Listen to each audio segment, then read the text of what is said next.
Olá, eu sou Eldio Lobo, médico psiquiatra da infância e adolescência, com titulação pela Associação Brasileira de Psiquiatria, Associação Médica e Conselho Federal de Medicina. Então esta é a mini aula, como é a entrevista clínica em neurociências. Trata-se então de uma pequena exposição como parte da divulgação da nossa pós-graduação em neurociências da infância e adolescência. Então trata-se de uma pós-graduação lato sensu, na parceria entre Vida Mental, onde sou diretor, com a Universidade Paulista, focada no sistema híbrido, ou seja, parte do ensino à distância, em que você pode realizar o estudo do conforto de onde estiver, com acesso à banda larga, e parte presencial, muito valorizado na questão de formação de network, para primeiro trabalho, troca de indicações, parcerias, enfim, uma grande possibilidade de formação de novos vínculos, estratégias e desempenhos profissionais. Então, é multiprofissional, voltada para médicos, psicólogos, pedagogos, assistentes sociais, terapeutas ocupacionais, educadores físicos, advogados, enfim, trata-se dessa neurociências da infância e adolescência, parte para atuação em um cenário clínico, outra na parte do ambiente educacional e também para o sistema judiciário. Enfim, neurociência da infância e adolescência, nós vamos enriquecer muito a sua carreira. Então, sobre a entrevista clínica. A entrevista clínica, então, ela trata-se de um momento em que várias e várias informações vão ser capturadas, obtidas e depois organizadas para o melhor aproveitamento de confirmação ou exclusão de doenças, sobre questões também de direcionamentos, ou seja, se é terapêutico, se é psicopedagógico, se é judicial, enfim, entrevista clínica, ela centraliza as informações relativas a uma criança ou adolescente que vai passar por uma avaliação e a partir daí é direcionamento para alguns desfechos. Então, entrevista clínica, mais observações coletadas ao longo do exame. Observações coletadas ao longo do exame podem ser, por exemplo, inquietude, desatenção, correção e interpretação de instrumentos. Quando nós falamos de instrumentos, nós temos escalas de uso multiprofissional e nós temos também instrumentos de uso exclusivo dos colegas psicólogos. Então, nesse tripé, dá base a uma avaliação clínica. Geralmente, quando se fala em entrevista clínica, automaticamente, os profissionais que ainda não estão amadurecidos tendem a inferir que uma entrevista clínica necessariamente precisa terminar com a obtenção de um diagnóstico, de uma doença. Muitas e muitas vezes a entrevista clínica serve ao contrário, para descartar qualquer forma de adoecimento. E é essencial para a definição de hipóteses clínicas a serem testadas no exame neuropsicológico. O exame neuropsicológico, então, é uma amplificação e especialmente o que eu gosto muito do exame neuropsicológico é a possibilidade dele quantificar funções, como, por exemplo, quantificar a inteligência. Permite melhor planejamento de testagem, reafirmando, testes são exclusivos dos colegas psicólogos e auxilia na identificação de fatores para bom prognóstico, ou seja, em uma entrevista clínica nós podemos também fazer inferências bem razoáveis de qual é a perspectiva futura daquele indivíduo em relação na sua abordagem psicoterapêutica, medicamentosa, de psicopedagógica, jurídica. E então, a entrevista clínica ela deve ser planejada e estruturada com antecedência. Quando se planeja a entrevista clínica, ela fica mais natural. Ou seja, se for possível conhecer alguns dados da pessoa que vai ser avaliada antes da avaliação, isso é controverso. Alguns dos nossos professores entendem que é melhor fazer a entrevista sem estar contaminado, sem ter tido acesso a nenhuma informação anterior deste nosso avalianda. Eu particularmente entendo que o bom profissional não se contamina por informações prévias, por informações anteriores, muito pelo contrário. Essas permitem fazerem direcionamentos que de repente o profissional pode não estar atento. E a habilidade de traduzir de um relato informal em formulação clínica. Esta é uma expertise que vai ser desenvolvida fortemente durante a pós-graduação. Foco, formato, profundidade de cada tópico depende das características do paciente, por exemplo, da sua idade. Ou seja, pacientes, por exemplo, adolescentes, tendem a participarem da entrevista de maneira até surpreendente em termos de contribuição e relatos. Muitas e muitas vezes eu já surpreendi com entrevistas de adolescentes que trouxeram informações que eu não imaginava que na primeira avaliação tivesse tanta liberdade de descrever, de relatar. E participação da família e cuidadores. Ou seja, nós temos o que chamamos de entrevista subjetiva, que é aquela com o cliente direto, com o paciente, por assim dizer. E a entrevista objetiva é aquela trazida por familiar, cuidador.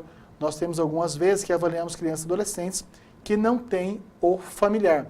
Então pode ser, por exemplo, o profissional da creche que está acompanhando, o profissional que acompanha em uma determinada instituição de cuidado. Então, a participação de familiares e cuidadores, ela é enriquecedora. E caberá, durante o processo de amadurecimento profissional, o nosso pós-graduando, depois pós-graduada, pós-graduado, saber calibrar essas informações, até porque cada uma delas pode estar contaminada também de conflitos que tiveram entre essas 2 ou 3 pessoas, dificuldade de relacionamento, divergência de opiniões. Então, alguns tópicos que estão presentes nesta entrevista em neurociências clínicas. Identificação, aqui vai nome, filiação, cor, origem, grau de escolaridade, motivo da consulta. Este deve ser colocado entre aspas, nas palavras da pessoa que está falando, história e progressão dos sintomas e suas consequências. Aqui, mesmo em crianças e adolescentes, a minha orientação, que não é uma orientação comum de todos os professores, várias vezes eu fico falando que tem professores que apontam uma determinada atividade de um jeito e outros professores de outro modo. Nós da coordenação valorizamos muito a participação de professores que tenham visões divergentes, desde que, logicamente, elas sejam fundamentadas na ciência. Então, história e progressão dos sintomas. Então, a minha orientação de fazer esta entrevista, mesmo com crianças e adolescentes, primeiro de maneira individual e depois chamar para a participação os familiares. Verificar o histórico do tratamento, o que já realizou, história do desenvolvimento, com que idade engatinhou, com que idade falou, história de saúde geral, ou seja, nós profissionais de neurociências tendemos a ficar focados exclusivamente na saúde mental, emocional, educacional, relacional, comportamental dos nossos clientes. Muito importante sabermos ou inferirmos sobre a saúde visual, em dificuldades escolares. Muitas vezes eu já tive caso de cliente adolescente que era considerado como tendo possível retardo mental e que, na verdade, a dificuldade de aprendizagem era por uma limitação visual, ou seja, que não tinha acompanhamento oftalmológico. Como também já tive, por incrível que pareça, também uma criança que tinha um possível retardo mental e que, na verdade, era uma dificuldade auditiva importante. Histórico familiar, quais são os familiares que convivem, qual é a qualidade dessas relações, se tem ou não adoecimentos em familiares, tanto físicos como psíquicos. História familiar, vida escolar, repetência, relacionamento com colegas, conflitos ou bons relacionamentos com professores, vida profissional, vida social para adultos. Então, esses são alguns tópicos que, logicamente, eles não são rígidos, mas eles apontam direcionamento para organizar as informações. alguns tópicos nós precisamos avaliar exaustivamente. Um deles é memória, sobre esquecimentos, se é seletivo, se é para apenas algumas temáticas ou é sistemático para muitos temas, dificuldades em memória prospectiva, déficit de aprendizado de conteúdo novo, se é de matemática, português, das ciências sociais, biológicas ou exatas, desorientação temporal e espacial, entre outras. Então, a avaliação de memória, ela é fundamental, tanto de uma memória mais recente, como também de uma memória do passado. E existem várias maneiras de realizar essas avaliações, de maneira mais direta, como, por exemplo, solicitando que a pessoa repita 3 palavras e depois que ela evoque essas 3 palavras, e de maneira também mais indireta, como solicitando que informe sobre o que assistiu no telejornal do dia anterior. Linguagem, apragmatismo, anomia, dificuldade de dar nome aos objetos, situações e pessoas, alexia, agrafia, dificuldade de escrita, dislexia, dificuldade de localizar palavras, sensação de ter a palavra na ponta da língua, entre outros. Então, a linguagem, esta, não é avaliada de maneira tão direta. Algumas vezes eu até brinco. Eu peço para o paciente falar que uma frase do tipo, o original não se desoriginaliza. Falei certo? O original não se desoriginaliza. Então, esta é uma forma de fazer um teste mais objetivo de linguagem. Mas, geralmente, nós vamos fazer um descritivo da linguagem a partir do que foi o contato com essa pessoa durante a entrevista. E, na matemática, a calculia, descalculia, dificuldade no aprendizado de tabuada, dificuldade para resolver problemas matemáticos, prejuízo na memorização de funções matemáticas, entre outros. Talvez um dos principais motivos que levam espontaneamente, dos principais, não o único, né, a procurar uma variação em neurociências clínicas da infância e adolescência é dificuldade escolar com matemática. E daí nós temos fatores diversos, desde aqueles que incluem a formação deficitária dos professores para ministrarem aulas de matemática, como também uma cultura que matemática é muito difícil e ainda algumas crianças e adolescentes com essas dificuldades de fato de adoecimento. Habilidades visoespaciais, essas são importantíssimas no processo de aprendizagem e desenvolvimento de recursos de independência. Mais uma vez, chamo a atenção. Algumas vezes, criança e adolescente está com problema nessas atividades visoespaciais e logo se infere, conclui precipitadamente que é uma dificuldade de aprendizado. Enquanto, na verdade, até pode ser uma dificuldade de aprendizado, mas é porque sensorialmente essa criança ou adolescente não está com a visão saudável. Funções visoespaciais, então, estão desorientação espacial, dificuldade para aprender novos trajetos, episódio de apagão, dificuldade para montar desenhos ou diagramas, dificuldade de percepção visual.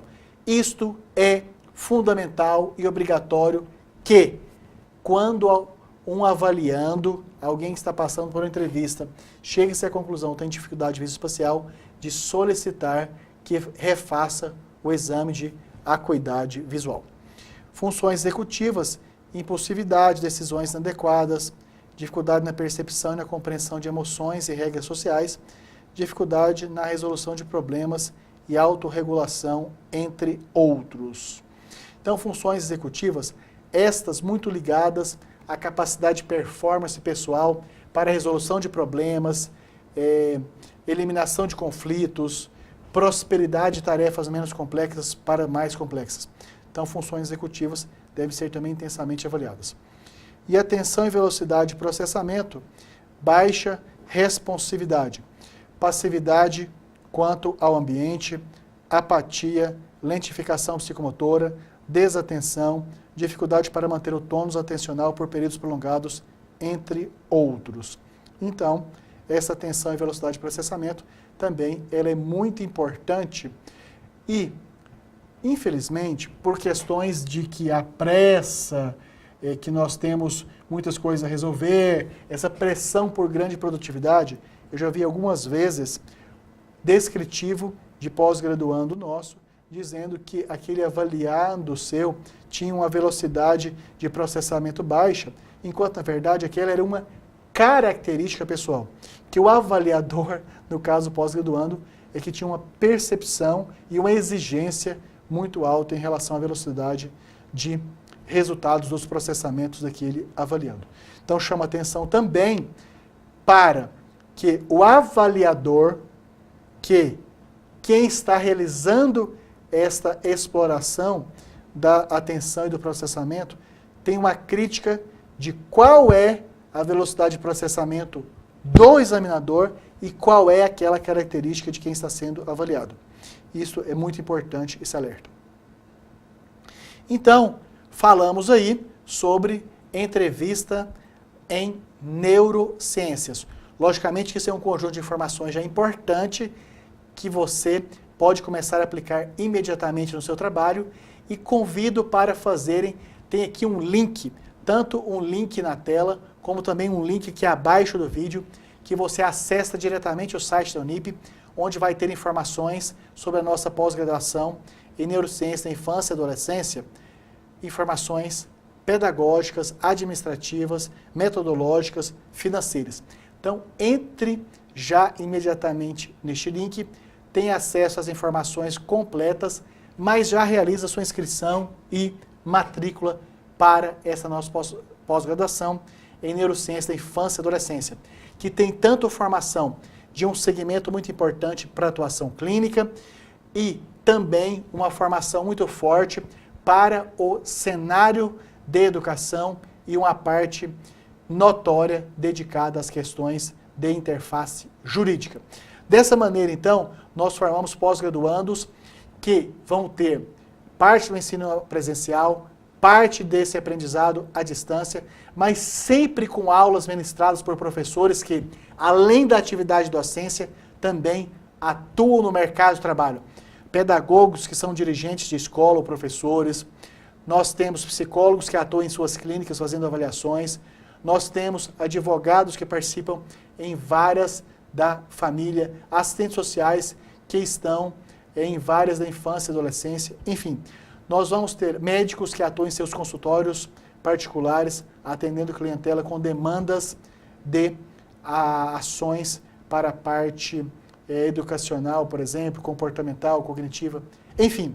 Na nossa pós-graduação, os professores são profissionais que, além de ministrarem aulas, têm ampla experiência no mercado de trabalho. Isso é muito importante para o network dos nossos pós-graduandos.